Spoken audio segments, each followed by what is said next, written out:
Heavyweight boxing fans, what's the deal? Well, finally got my dad on the channel. I know I've been promising it for over the last couple years here.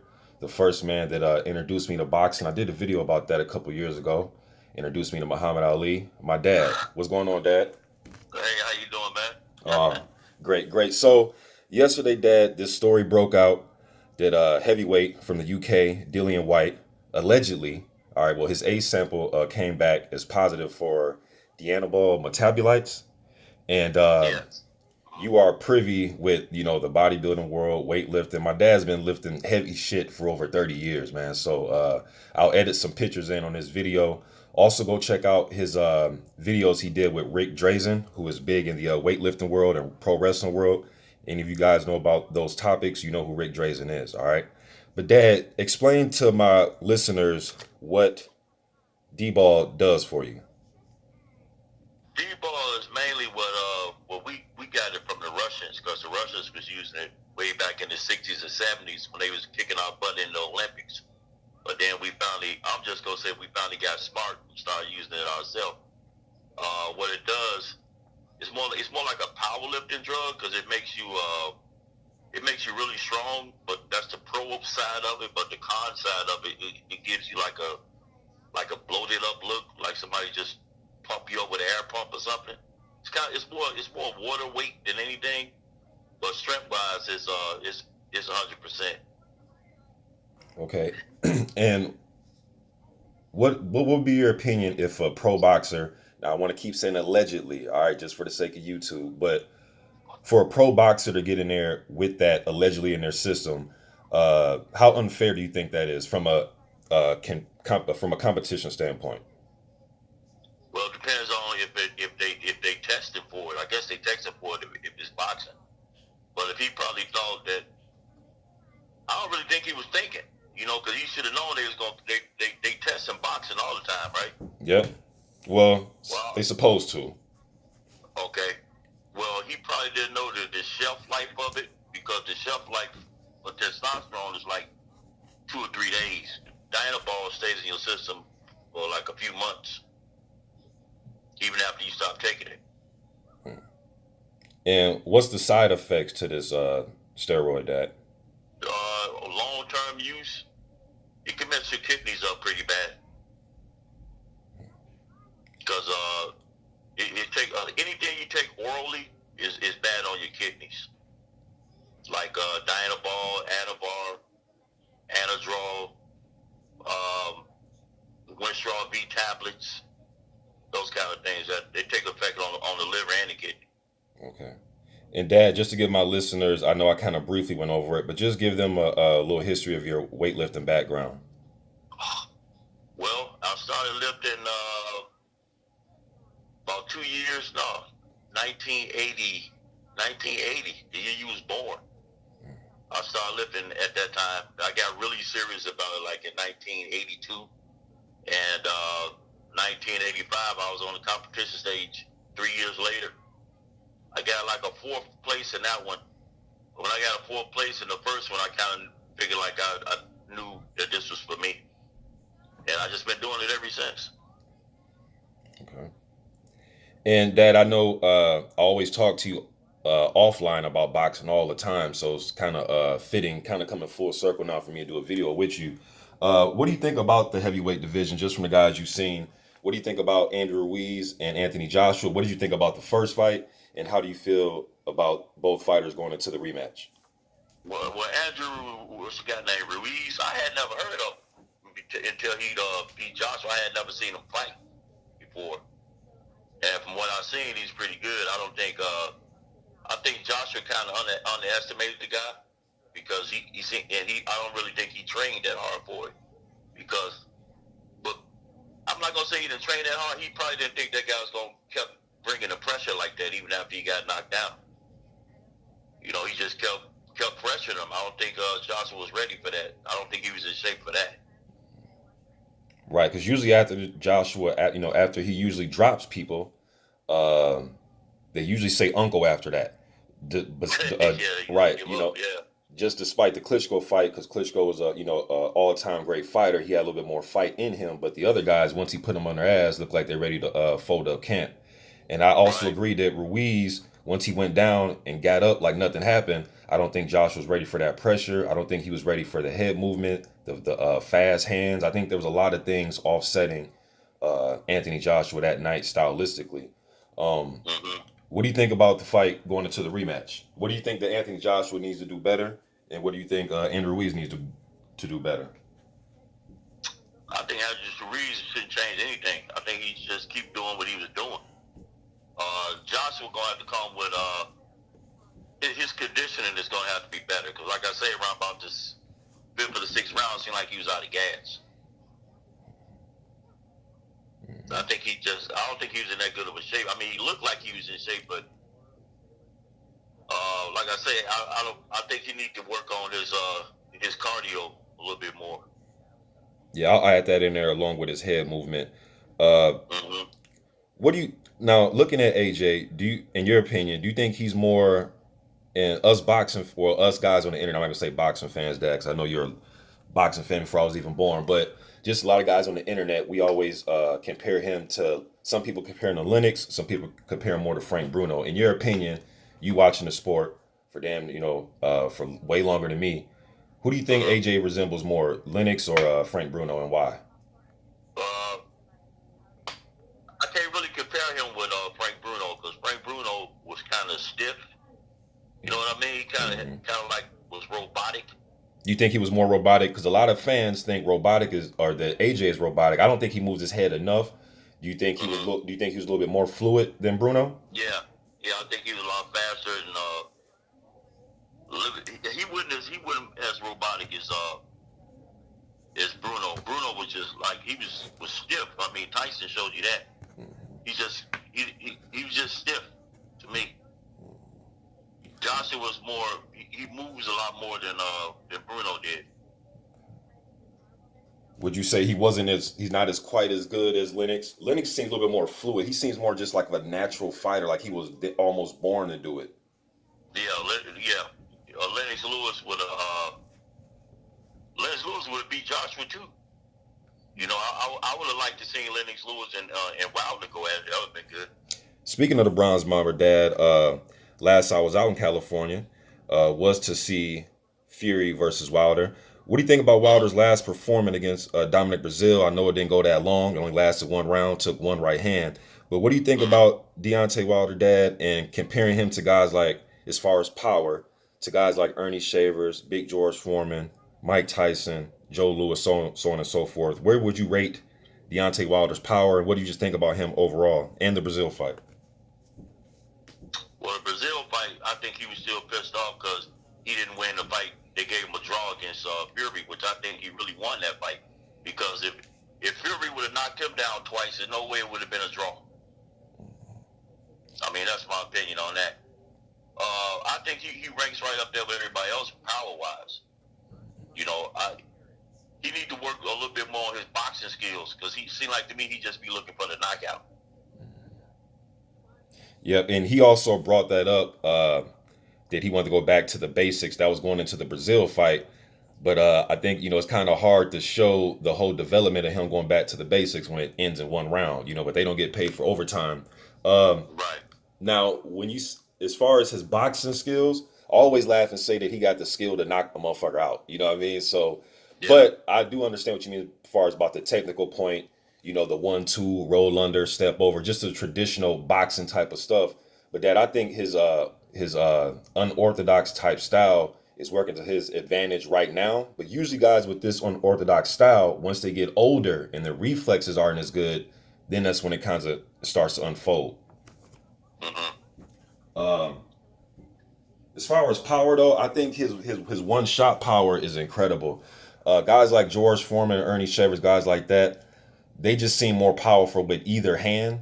At any time, they can knock you out with the left or right. Usually, when Right. Wilder does catch you with something besides the straight right is what set it up to get you hurt and discombobulated. Then he'll finish you like he did Ortiz with an uppercut. But it's usually his Mm-hmm. right hand that starts everything versus those other guys seem like any shot, right uppercut, left hook, especially Ernie Shavers. He had Mm-hmm. any of his punches, one shot can get you out of there. Mm-hmm. So if Andrew Ruiz somehow, some way is able to beat Anthony Joshua. And Wilder, well, Wilder, they're talking about, okay, Wilder's going to fight Ortiz next. That's the fight, the rematch. What do you think about that fight? If Walter fought Ruiz, Well, before we get to that, I just want to know your opinion about him fighting Ortiz in a rematch. wow, that can go either way because that was proven in their first fight. I think I don't know because Wilder got to really concentrate on trying to get him out there a little earlier than he did last time. You know, but that Ruiz fight, I mean Ortiz fight, you know, I admire him for taking that rematch. You know, that's a dangerous rematch because the guy almost knocked him out the first time. So to me, Wilder is he's the real champ because he ain't ducking nobody. He taking on, you know, challenges. Johnson was like fighting. I'm not into boxing like you is, but he was fighting a lot of guys I hadn't even heard of. You know what I'm saying? Mm-hmm. And winning. And Wilder's like every time he fight, it was somebody with a name. You know, especially Ortiz. I would like to see Ortiz fight Joshua. I think Ortiz would have beat him. And then let's say that Andrew Ruiz goes into this rematch and he's able to defeat Anthony Joshua for a second time. What would you see in the Ruiz versus Wilder fight? I think Ruiz get knocked out because he gonna come straight. Like he ain't gonna be non-stop, and Wilder just gonna be waiting on him with that right hand. I don't see it going the distance. I don't think it'll be that much of a fight. Just based on the styles. Yeah, I think he get knocked out. Like, yeah. And just for the fifth round, and just for the listeners out there, I did a prediction. Well, I was doing a series of prediction videos for the Joseph Parker versus Andrew Ruiz fight. And the punch now, so I'm not just making this up right now because it's you know, it'll make Wilder look good, but the punch I was saying that Ruiz get hits with a lot, and this was 3 years ago, was a straight right hand. All his fights, even the fight before the Joshua fight against Dimitrenko, the punch that Dimitrenko was able to land with success was a straight right hand. Even a journeyman like Rafael Zumbanu Love, who Andrew Ruiz fought, he was able to land straight right hands on him. A good punch that Joshua landed after he knocked down Ruiz, when Ruiz got up, he landed another a good straight right hand. So it's something about the straight right hand he just cannot get out the way of quick enough. I think he gets out of the way of hooks quicker because he's able to roll. But that straight punch, it seems like it catches him dead center. That's why I just said if he fought Wilder, it wouldn't be much of a fight. Right. I mean, it'd be good just for people to say, "Oh, they gonna fight." It'd be good for a big payday for Ruiz. You know, but like I said, I don't think it'd be much of a fight because how they used to say, he made the order. He made the order for Wilder. And then just for the sake of it, while we're talking about it, what's your opinion on a Wilder Joshua fight? Wilder Joshua, could it still happen? Is what you saying? Or just style wise, what do you think about a fight like that? I think that Joshua would have won some of the early rounds because he to me he's a better boxer than Wilder. I think Wilder would have caught him and knocked him out. It wouldn't have went the distance. He would have won a lot of early rounds, but I think he would have got knocked out. Yeah, that's what I was thinking because he doesn't move his head enough, and he's another one that gets caught with straight right hands. Andrew Ruiz was able to catch him with a good straight right hand against the ropes prior to one of the knockdowns. I totally agree. I've always thought that it'd be a competitive fight until Wilder catches up and lands a good straight right hand. And I know that's easy for us to say, but this guy's literally knocking everybody out, or at least hurting them really bad, putting them on the mat at least twice with straight right hands. So to me, until I'm proven otherwise, man, it seems as if that straight right hand touches any part of the temple, the chin, the forehead, he is hurting people bad. Mm-hmm. Yeah. Yeah, and they know it's coming. They just don't know when. They know it's coming. You know what I'm saying? But you just don't know when. Yeah, it's kind of like all the shooting guards back in the 90s, right? When they got the Bulls circled on the schedule, they know Mike gonna drop 30 on them. No matter how much film they watch, what they do, they know he's gonna drop 30 on them. There's nothing you can do about it. Just try to contain them as best as possible. And that's what I think about Wilder. It almost is like, man, you just better hope and pray that you're able to still stand straight up after you get hit with one of these rights, because it's going to happen. It's been happening all his career, it seems like. Yep. So I would like to see. I don't know. It's really no him and Ortiz. I would say it's like the biggest fight out there now because of what happened in the first fight. Okay.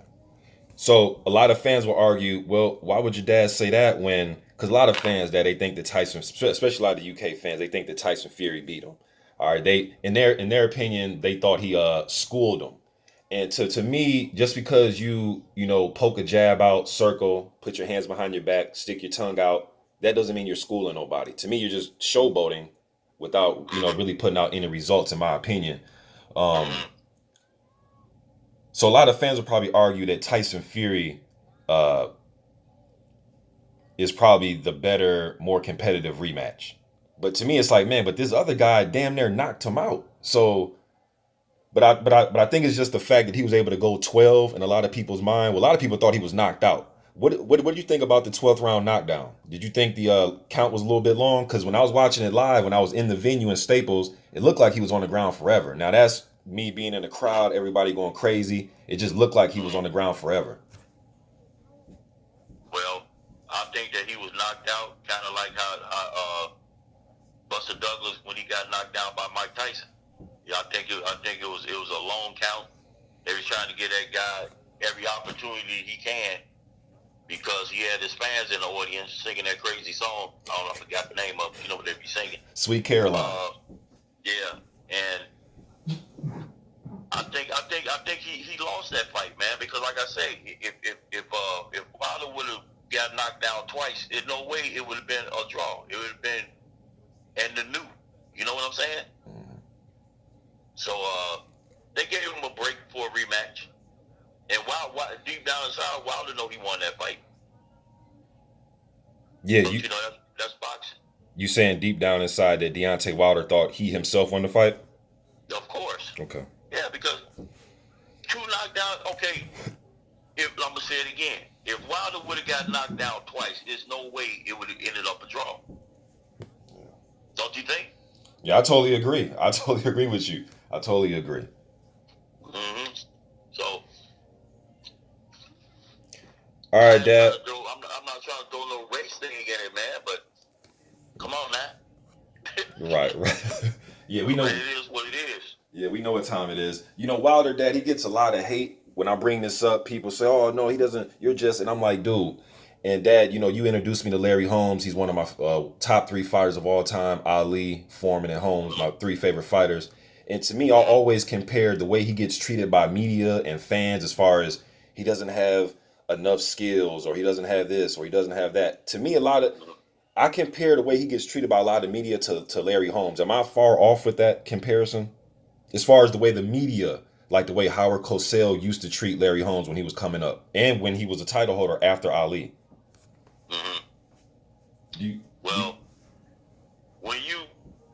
they kind of treat they kind of treat them like they did Ali. When you young, you handsome, you know what I'm saying? You speak in your mind. People don't like that, and you winning too.